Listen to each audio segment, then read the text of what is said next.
Hello बच्चों, आज हम लोग वैद्युत द्विध्रुव के कारण वैद्युत विभव की गणना करेंगे। वैद्युत द्विध्रुव जिसमें कि दो बराबर और विपरीत आवेश एक दूसरे से अल्प दूरी, बहुत छोटी दूरी पर स्थित होते हैं, तो ये हमारी संरचना या निकाय वैद्युत द्विध्रुव कहलाता है। ये देखिए, ये हमने एक वैद्युत द्विध्रुव बनाया है जो कि मान लीजिए कि ए बी दशा में सिचुएशन में रखा हुआ है। ठीक है, चलिए अब इसके मिडिल पॉइंट से मान लीजिए कि r डिस्टेंस पर, मिडिल पॉइंट से इसकी r डिस्टेंस पर ये लीजिए, मान लीजिए कि ये एक बिंदु P है। इस बिंदु P पर हमें वैद्युत विभव की गणना करनी है। तो बिंदु P पर वैद्युत विभव प्लस Q के कारण भी होगा और इसके माइनस Q के कारण भी होगा। तो प्लस Q के कारण अगर हमें गणना करनी है तो हमें प्लस Q से हमें डिस्टेंस चाहिए, कहां तक की, ये P तक की, एक प्रकार से PB डिस्टेंस चाहिए जिसका हम कैलकुलेशन अभी करेंगे। अब अगर हम माइनस Q के द्वारा कहें तो माइनस Q से भी इसको क्या कर लें, ऐसे मिला लें, तो हमें माइनस Q से भी P तक की डिस्टेंस चाहिए जिसका हम कैलकुलेशन करेंगे। तो प्लस Q के द्वारा भी यहाँ विभव आएगा, माइनस Q के द्वारा विभव आएगा, और आपको मालूम है कि वैद्युत विभव एक अदिश राशि है। सो अगर हम कहते हैं कि इसका परिणामी रिजल्टेंट बताइए तो हम लोग उसका बीजगणितीय योग कर देंगे, साधारण सा योग कर देंगे v1 प्लस v2। चूंकि ये एक अदिश राशि है तो यहाँ पर दिशा से कोई भी प्रॉब्लम नहीं है। तो चलिए ये लीजिए, इसके मिडिल पॉइंट O से, मान लीजिए कि इसके मिडिल पॉइंट O से ये r डिस्टेंस पर ये एक बिंदु P है। ठीक है, अब आप जानते हैं कि प्लस Q के द्वारा यहां पर वैद्युत विभव गणना करनी है, तो हमें यहां से यहां तक की डिस्टेंस चाहिए ये। चलिए इसकी गणना करते हैं। तो इसके लिए क्या करते हैं, ये देखिए P को मध्य बिंदु से मिलाने वाली रेखा मान लीजिए कि वैद्युत द्विध्रुव से ये थीटा कोण पर है, मान लीजिए। ठीक है, चलिए पीबी कैलकुलेट करने के लिए क्या करते हैं हम लोग, इस सिरे से इस रेखा पर एक लंब डाल लेते हैं। ये देखिए ऐसे, ध्यान से देखिएगा, ये एक लंब डाल लेते हैं, यानी कि यहां पर ये हमारा ये परपेंडिकुलर है। ठीक है, आप जानते हैं कि द्विध्रुव की लंबाई कितनी होती है, 2l। तो यहां तक की भी लेंथ कितनी होगी, ये इस ओर की लेंथ l होगी और इस ओर की भी लेंथ l होगी। बिल्कुल क्लियर है। ठीक है, चलिए अभी हम लिखेंगे नहीं क्योंकि यहाँ चित्र और बनेगा, इसलिए जगह खाली रखते हैं अभी। तो ये लेंथ l है और यहाँ की भी लेंथ l है, और हम PB को मान लीजिए कि यहाँ कोई पॉइंट मान लेते हैं, सपोज दैट यहाँ जहां हमने लंब डाला है इसको C मान लेते हैं।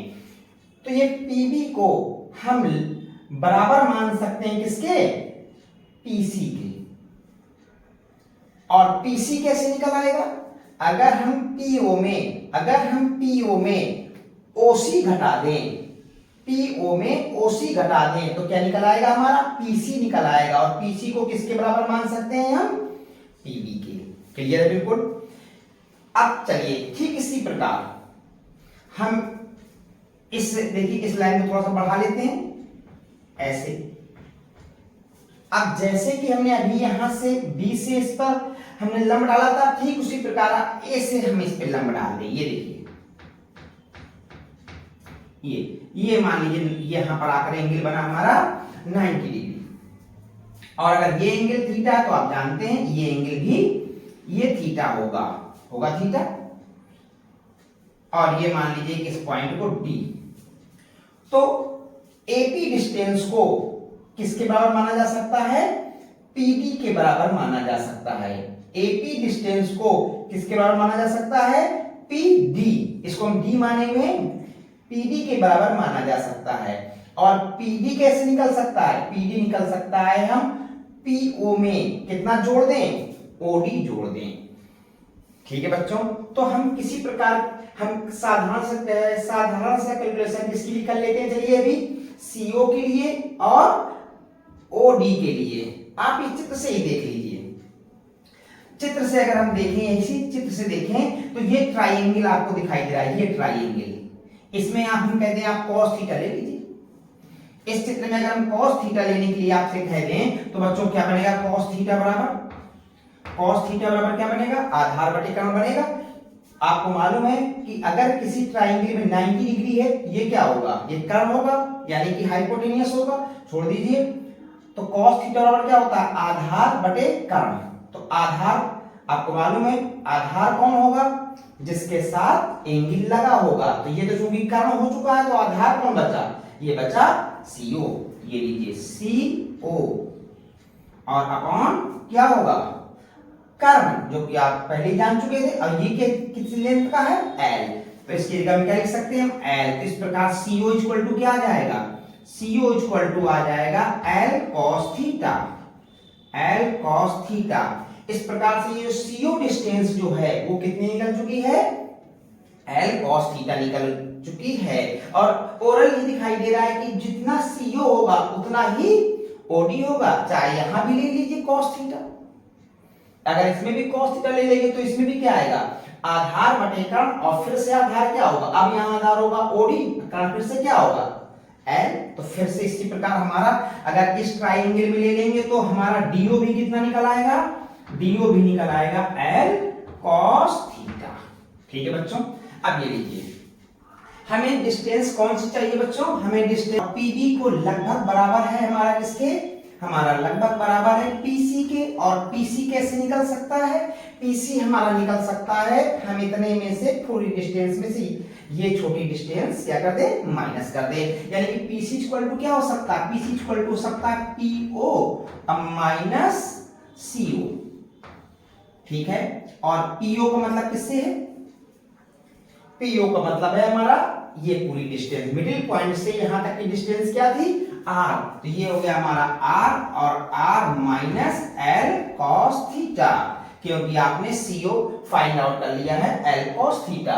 इसी प्रकार अगर अब हम बात करते हैं किसकी, यस PA की, तो PA इक्वल टू, PA को किसके बराबर माना जा सकता है, लगभग ये PD के, ये PD, और PD को क्या लिखा जा सकता है, PD को लिखा जा सकता है ये PO प्लस ये OD या DO। तो इसको हम लिख देते हैं, चलिए ये PO और प्लस ये हमारा आ गया OD। तो फिर से अगर हम इसे कहें, ये हो जाएगा R प्लस ये क्या हो जाएगा L cos थीटा। ठीक है बच्चों, अब बहुत आसान, देखिए यही हमारे लिए दो महत्वपूर्ण पॉइंट थे, ये डिस्टेंस निकालना। तो बस चलिए अब हम प्लस क्यू के द्वारा पॉइंट P पर पोटेंशियल फाइंड आउट कर लेते हैं। तो प्लस क्यू के कारण P पर वैद्युत विभव, मान लीजिए हम इसको V1 मान लेते हैं, तो हमारा आ जाएगा V1 इक्वल टू, आप सभी लोग जानते हैं वैद्युत विभव का फार्मूला 1/4 पाई एप्सिलॉन नॉट, निर्वात या वायु मान लेते हैं, कोई माध्यम नहीं मानते तो K का मान 1 हो जाएगा इधर पर, चलिए इनटू Q, और कौन सा Q है, प्लस Q। ये बच्चों बहुत ध्यान देना है आपको, यहां पर ये लीजिए प्लस Q और अपॉन R, किसके द्वारा है, प्लस Q के द्वारा। तो प्लस Q से यानी कि ये डिस्टेंस चाहिए, और PB डिस्टेंस आप निकाल चुके हैं ऊपर, PB का मतलब किससे है, R minus L cos theta, R minus L cos theta. Clear है बिल्कुल बच्चों। इसी प्रकार अब चलिए निकाल लेते हैं माइनस Q के कारण। अगर हम माइनस Q के कारण निकालें तो चित्र देख पा रहे हैं आप लोग, तो ये हमारा V2 इक्वल टू होगा 1/4 pi epsilon not into minus Q और अपॉन, अब हमें डिस्टेंस चाहिए कौन सी, ये AP वाली, जो कि लगभग बराबर है PD के, और ये आपके पास ही रखी हुई है, तो ये आ जाएगी R plus L cos theta. ठीक है बच्चों, अब चलिए P पर परिणामी विभव, अगर हम P पर परिणामी रिजल्टेंट मानते हैं आपसे, तो P पर परिणामी विभव V equal to V1 plus V2। V1 की वैल्यू रख देते हैं और V2 की वैल्यू, V2 में ध्यान रखेंगे माइनस क्यू है, अभी प्लस है, अगर यहाँ पे रख देंगे तो यहाँ पे क्या ले सकते हैं, माइनस ले सकते हैं। तो आपका V इक्वल टू स्टेप बन जाएगा 1/4 pi epsilon not into Q या प्लस क्यू एक ही बात है upon R minus L cos theta और माइनस ये वाला माइनस ले लेते हैं, ये प्लस को माइनस कर देगा और ये हमारा 1/4 pi epsilon not into Q upon R plus L cos theta. ठीक है बच्चों, चलिए कॉमन ले लीजिए। कॉमन कितना है, Q upon 4 pi epsilon not. तो हम लोग कॉमन ले लेते हैं इसमें Q upon 4 pi epsilon not. तो 4 पाई एप्सिलॉन नॉट एक कॉमन ले लिया। चलिए तो यहां से बचेगा 1 upon R minus L cos theta, 1 upon R minus L cos theta. ठीक है बच्चों, और माइनस 1 अपॉन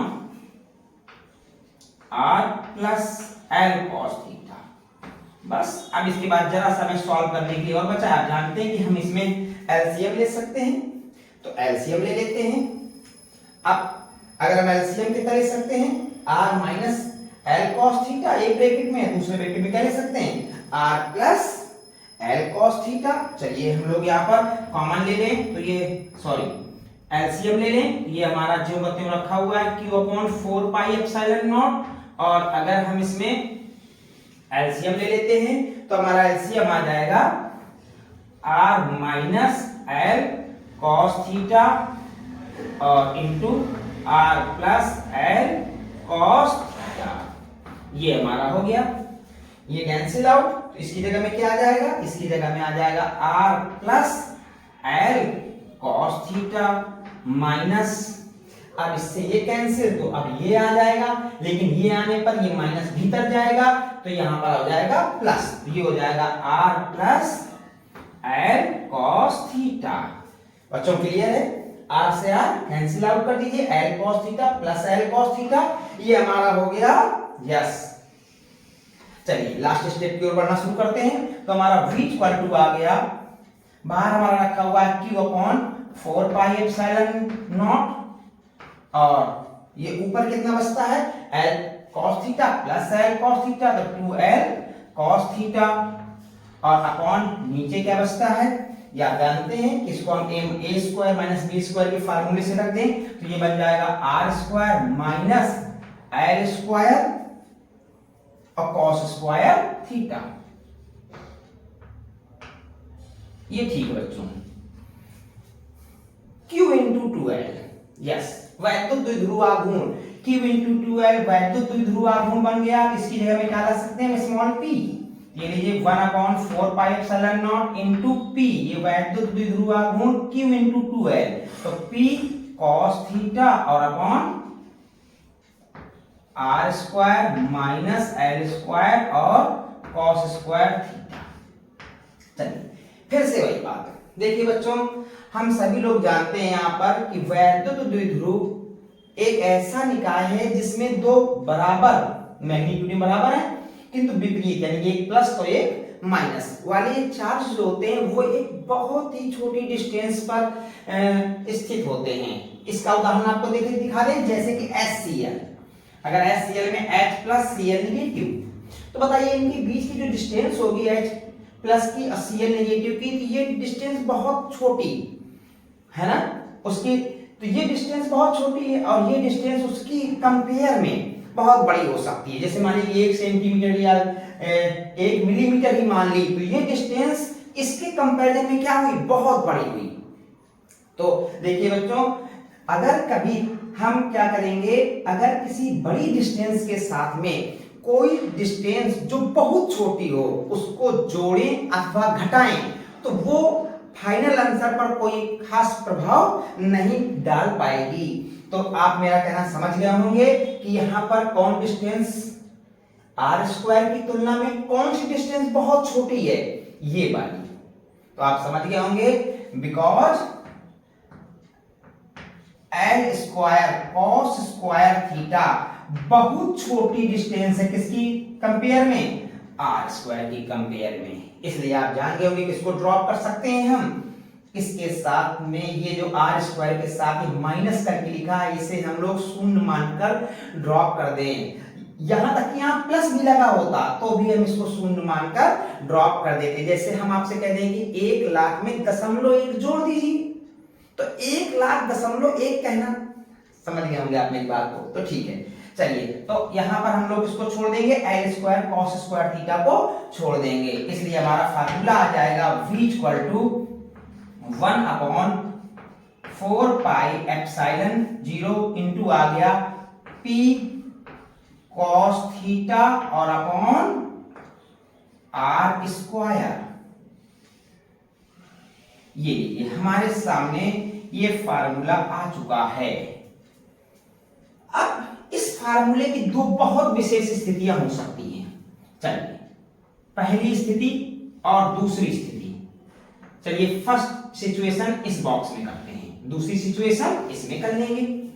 फर्स्ट सिचुएशन इसके लिए, अगर हम आपसे कह दें यह बिंदु, ये जो बिंदु P माना गया था ये अच्छी स्थिति पर हो, यानी कि and on position. And on position समझते हैं, यानी कि देखिए जैसे ये ध्रुव है ना, तो एंड ऑन पोजीशन वाला पॉइंट कहां होगा, यहां कहीं मानते हैं।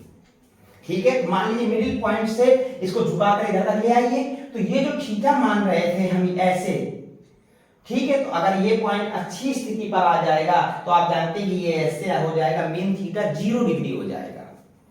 तो चलिए, अगर ये वाला बिंदु किस अवस्था पर होता, अच्छी अवस्था पर होता, अच्छी स्थिति पर, अच्छी स्थिति पर, तो आपको मालूम है अच्छी स्थिति पर थीटा बराबर होगा 0 डिग्री, तो 0 डिग्री। तो चलिए, अच्छी स्थिति पर थीटा 0 डिग्री है, तो cos 0 की वैल्यू 1, तो हमारा फार्मूला आ जाएगा v equal to 1/4 pi epsilon 0 into p upon are square. Clear है बिल्कुल। दूसरा, निरक्षीय रेखा पर, निरक्षीय रेखा या निरक्षीय स्थिति पर हम आपसे कह दें, तो अगर निरक्षीय रेखा कहें तो आप जानते हैं यहां से मिडिल पॉइंट से ऐसे परपेंडिकुलर एक लाइन जाए, ऐसे, ये ऐसे परपेंडिकुलर लाइन जाए, तो ये क्या कहलाता है, इक्वेटोरियल या निरक्ष कहलाता है। तो आप जान गए होंगे अगर ऐसे परपेंडिकुलर जाएगा थीटा कितना होगा, 90 डिग्री। तो आपको मालूम है कि निरक्षीय रेखा के लिए थीटा होगा 90 डिग्री। जब ये 90 डिग्री होगा तो cos 90 की वैल्यू 0, इस प्रकार पोटेंशियल भी 0।